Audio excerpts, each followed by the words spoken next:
bloodless.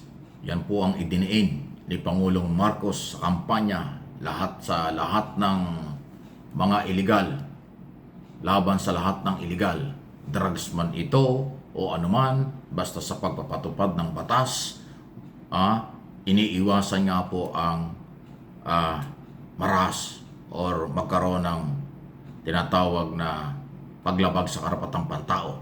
Kaya bloodless na tinatawag ng Pangulo, ito yung tamang galaw at pamamaraan para magtagumpay ng malinis, walang lalabaging karapatan ng tao at wala rin hanyang dahilan para naman itigil ang kampanya ng gobyerno laban sa mga illegal activities at kung sino-sino dyan.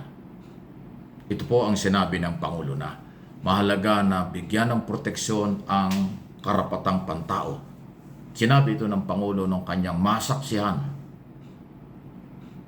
ang mga ebidensya at mga nadiscover na kumpiska ng ating Philippine Drug Enforcement Agency at iba pang law enforcement agency ng bansa sa mga illegal drugs na nandyan sa West Philippine Sea, floating sa karagatan ng West Philippine Sea sa Zambales area at Pangasinan na tinatayang 10 billion pesos.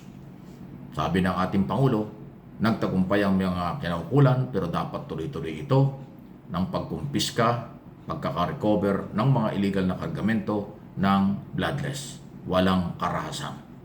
So, ang gusto ng ating Pangulo, dinidiin dito, hindi dapat mangyari kung ano ang ginawa na kampanya ng nakaraang gobyerno na naging marahas. Kaya nga ho, nakulong ang dating Pangulo at ngayon ay may problema sa International Criminal Court. Yan ay ayaw mangyari ng ating Pangulo. Malinis ang kampanya, ipatupad ang batas, investigasyon, kasuhan ng may mga ebidensya, korte ang magpaparusa sa kanila, rule of law. Bloodless drug war ang gusto ng ating Pangulo. Maganda ito. Suportahan natin kasi kung walang karahasan at may nahuhuli, may nakukumpiska, ang korte na ang magpaparusa at mga batas na kanilang nilabag. Yan ang napakaganda. Okay? Suportahan natin po. Good news yan para sa atin. Nagtatagumpay ang gobyerno, Police, PDEA, NBI, Coast Guard, Navy, at iba pang mga law enforcement agency sa hindi karahasan. Sa matamang proseso ay nagtatagumpay. Major accomplishment yan. Yung protektado ang kalusugan at buhay ng mga sibilyan. Ang galing, pang-international ang galawan. Salamat, Mr. President. Sunod na pag-usapan natin. Ako, itong matindi. Hindi na nakatiis ang palasyo rito. Duterte pro-China, PBBM pro-Philippines.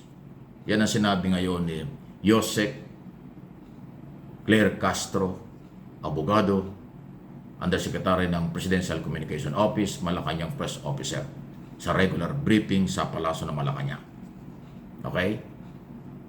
Kasi tinanong ho si Yosek Castro ng media kung ano ang masasabi kanya po sa patuloy na mga pahayag ni Sara Duterte, Vice President, sa labas ng bansa kung ano-ano na paninira sa ating pamahalaan, foreign policy, at bakit doon nakipag-ugnayan sa mga bansa na napapasok ng missile sa Pilipinas at iba pa, na ang dating naman ay mas ipinagtanggol ni Sara ang China.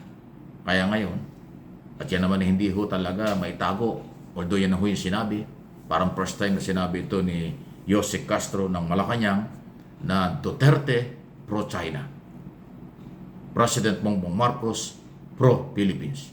Kasi si Pangulong Marcos patuloy na nanindigan na kahit isang pulgada ng property ng Pilipinas ay paglalaban niya at hindi pwedeng makuha ng kahit na sino. Yan ang magandang prinsipyo. Good for business at maganda rin ito para sa mamamayang Pilipino. Pero itong mga Duterte ay tila kumakampi sa China. Kasi nga doon sa pagsasalita ni Sara Duterte doon sa Australia, sa harap magpunta siya sa harap ng ilang mga Pilipino ron, abay binabanatan niya ang foreign policy ng Pangulo tungkol sa pagpapatupad ng Mutual Defense Treaty, balikatan exercise, paggamit at maturuan ng mga equipment, ng mga high-tech ng military ng Amerika ang mga sundalong Pilipino. Abay, sinasabi ni Sara na ito daw foreign policy ito hindi maganda at mapabor, bakit to binibigyan ng pabor ang mga dayuhan tulad ng malaking bansa. At parang dumating na parang kinakampihan ng China. Kaya nga sinabi na nga ng Malacanang na pro Duterte sila. Ang Pangulong Marcos pro Philippines. Di ba? Diretsahan na yan. Hindi na humaytago. Ganyang katapang ang Malacanang, ganyang katindi ang mga sagot.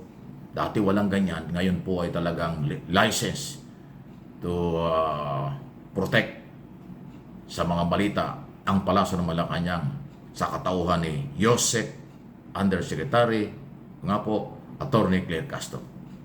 Parang everyday sa kanyang mga briefing, patindi ng patindi ang kanyang sagot. Ang tapang ng kanyang mga sagot at tahasang sinasabi niya, tinutukoy kung sino yung mga walang alam ng gugulo, maka China or makasarili.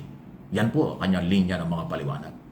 At yan ay by the authority of the President. Kasi sa dami ng kanyang sinabi, hindi naman siya pinagbawalan ng Malacanang, ng Pangulo. Kinuha nga siya para ipagtanggol ang Malacanang at ang Pangulo. Kaya tama-tama yung kanyang mga ginagawa. Wala tayong magagawa ron. Opisyal na